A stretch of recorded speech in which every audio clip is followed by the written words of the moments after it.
There are a lot of potential reasons why you might be experiencing trouble with your Starz and then you run into issues streaming it. Well, in today's tech video, I'm going to show you how to fix Starz on your Roku device.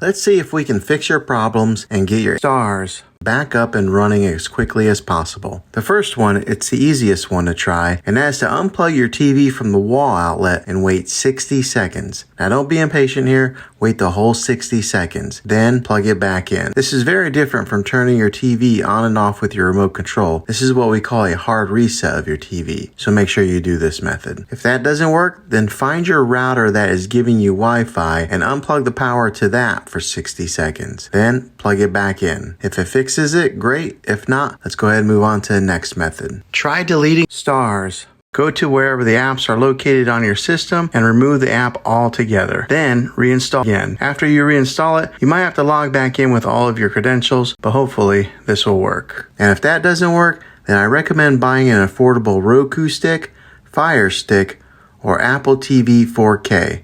And plug that into your TV and use that as your main streaming player. And you'll be able to access Starz that way. I'll put links in the description down below of where you can get one. Well, hopefully this video was helpful. If it was, go ahead and throw a thumbs up on it.